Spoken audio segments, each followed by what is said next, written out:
আসসালামু আলাইকুম, কেমন আছেন সবাই? সানজিদা হামিদ ব্লগে সবাইকে স্বাগতম। এখন যেহেতু টমেটো অ্যাভেলেবেল, তাই আমি কিভাবে বাড়িতে টমেটো সস তৈরি করি সেটাই আপনাদের সঙ্গে শেয়ার করব। চলুন দেখে আসা যাক।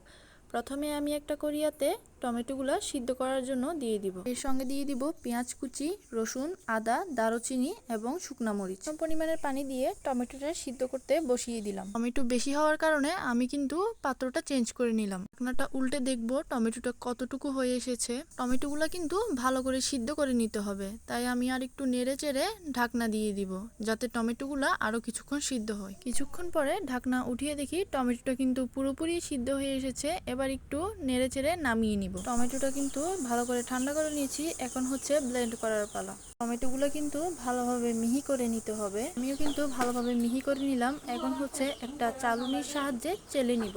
চালনি দিয়ে চেলে নিলে একেবারে দেখতে কিন্তু সসটা দোকানের মতনই হবে। এবার আমি একটা বাটিতে 2 টেবিল চামচের মতো কর্নফ্লাওয়ার নিয়ে নিলাম। 1 কাপের মতো ভিনেগার আমি কর্নফ্লাওয়ারের সাথে মিশিয়ে নিলাম। আমি কিন্তু কোনো প্রকার পানি ব্যবহার না করে কর্নফ্লাওয়ারের সাথে ভিনেগার মিশিয়ে এটা ব্যবহার করব। এখানে পরিমাণ মতো চিনি এবং স্বাদ মতো লবণ দিব এবং ভিনেগার আর কর্নফ্লাওয়ার দিয়ে যে মিশ্রণটা তৈরি করেছি সেটাও দিয়ে দিব।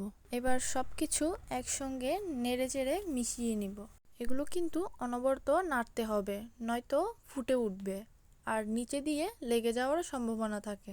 আমি কিন্তু সবকিছু একসঙ্গে নেড়ে চেড়ে মিশিয়ে নিচ্ছি। আমি আবারও বলছি, এগুলা কিন্তু চামচের সাহায্যে নাড়তে হবে, নয়তো ফুটে উঠবে।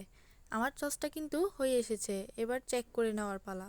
দেখুন, গড়িয়ে কিন্তু খুবই তাড়াতাড়ি পড়ছে না। তার মানে আমার সসটা তৈরি হয়ে গিয়েছে। আমার ভিডিওটা যদি আপনাদের ভালো লাগে, লাইক, কমেন্ট এবং সবার মাঝে শেয়ার করে দিন।